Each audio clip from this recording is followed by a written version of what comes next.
విధంగా చూసుకుంటున్నా madam? Before పవిత్ర జయరాం మేము చాలా మంచిగా ఉండే.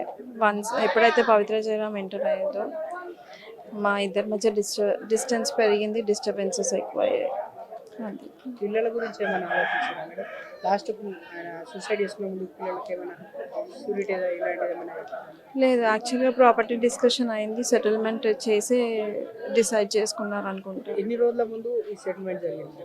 Just 2 days before. అది ఫార్చునేట్గా అయ్యింది. యాక్సిడెంట్ అయిన తర్వాత ఈ సెటిల్మెంట్ యాక్చువల్గా ఎప్పుడూ అవ్వాల్సింది బిఫోర్ మంతే అవ్వాల్సింది. అట్లాంటిది అది పొడిగిస్తూ ఇప్పుడు అయ్యింది. అంటే మీరు విడిపోదామనే ఉద్దేశంతో లేదు లేదు లేదు లేదు పిల్లల కోసము, పిల్లల కోసం, అంటే పిల్లల ఫ్యూచర్ కోసం అనేసి. అంతే. చదువు గురించి ఇదంతా ఫ్యూచర్ ప్లానింగ్ మొత్తం లేదు, ఇంకా ఇవ్వలేదు. ప్లాన్ చేసుకోవాలి. ఇప్పుడు ఈ ఇన్సిడెంట్ తర్వాత ఇంకా టైం ఉంది, టైం తీసుకొని ప్లాన్ చేసుకుంటాను అంతే.